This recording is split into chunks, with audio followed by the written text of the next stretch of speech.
Today I fucked up by accidentally knocking out my son with a kendama and now I'm losing my wife. Hi Reddit. My previous post was removed and I wanted to better explain myself before continuing my story. For those who were concerned for my son's well-being, he is totally 100% fine. I misrepresented the situation. Initially he was knocked unconscious accidentally, but he was not unconscious for even an hour. My son told me while we were on the way to the doctors that he woke up at around 8. I put him to sleep at 7:45-ish after my wife came home. He said he felt fine, he had a headache and was sleepy, and so he fell back to sleep. As for his bloodshot eye, the doctor said that was just a popped blood vessel and not a concern, excluding the eye patch to keep him from irritating it. The doctor said there was no sign of trauma or permanent damage. It is true I lied to my wife and now I am certainly paying the price. My wife started grilling me about the details of the incident. She was livid. I told her everything about the fake story, but I just felt worse and worse as I continued to lie. She even started seeking legal counsel to sue the donut shop where I supposedly said our son fell and hit his head. That was when I knew I had to come clean, so I sat her down and confessed to accidentally hitting our son with the kendama. At first, she was shocked and angry. But eventually, she forgave me and we moved on from the incident. Or so I thought. My wife wouldn't let our son and I play together without her supervision for a couple of weeks. I think she got bored watching us play with his cars and building forts though, because she stopped watching us like a hawk. She also demanded that I stay home for the rest of our son's doctor's visits for his bloodshot eye and the apple-sized knot on his head.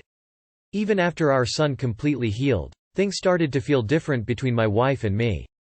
She seemed distant and uninterested in spending time with me. She would go out every weekend or would have to stay late at work most nights. I tried to talk to her about it, but she would always brush me off or give vague answers. Then, one day, I caught her watching The Last of Us without me after coming home from the store. I was angry, so I grabbed the TV remote and switched it off. I insisted she tell me what was wrong. She dropped a bombshell on me. She was cheating on me. I couldn't believe it. I felt like my entire world was falling apart. I couldn't believe that this small accident with our son would cause her to cheat on me. I kept asking her to explain herself, but she sat on the couch blank-faced. Then she told me she had actually been cheating on me for 7 years. Our son is 6. I don't really know what to do now. Apparently she's been cheating with her coworker Steve. I hate him. Too long did not read. I lied to my wife about our son's head injury and I learned that she has been having an affair for years. Wow, what an escalation. Maybe a paternity test is in order? See in creative writing. Plot was a mess. Missing commas in several places. Wasn't unconscious for even an hour. How were you not panic calling 911 while your son was unconscious? Any loss of consciousness after a head injury is a sign of brain injury. I also wouldn't leave you alone with a kid. How did you cock out Steve's kid with a tiny toy? Head impact leading to loss of consciousness is a sign of brain injury. Edit. Fix the word I butchered. Today I fucked up by eating a noodle burrito on the beach. I found myself writing this story as a comment on another sub, but figured y'all would love it too. Once upon a 2019 I was sitting on a hill overlooking a beach in a small Scottish seaside town minding my own business. It was a crisp April or May afternoon, and I had bought myself a delicious noodle burrito, lo mein in a burrito, for lunch. Before anyone judges, the other options were usually blood pudding or haggis left over from breakfast. Don't look it up, just don't. Well, after about 2 bites if this 30-bite monster, a seagull comes and lands about 5 or 6 feet to my right. It's at this point when, having lived there for nearly 4 years, I should have seen what was coming. I was a fool. A complete and utter idiot. Simply having shrugged my shoulders and indignantly ignored the presence of the proto-dinosaur. As I went for the 3rd bite of my long-awaited lunch, I was hit in the face with a brutal flurry of wings, feathers, and beak. Before I could react, there were noodles strewn across my body and for several feet around me as the seagull had returned to its original location, mocking me whilst eating a slice of its own cousin drenched in hot sauce. In the following seconds, as my shock turned to rage, I went to reach for and strangle this bird, straight out of the plot from Unbroken, and I locked eyes with this small child.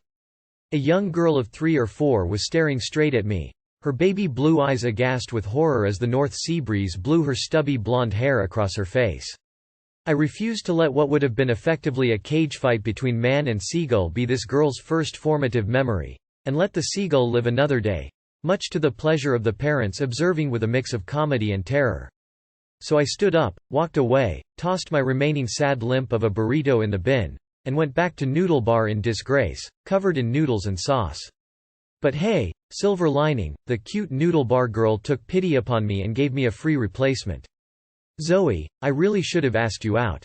Needless to say, I ate this one at the restaurant. Too long did not read. I ate a burrito on the beach in Scotland and got mauled by a seagull looking for a snack.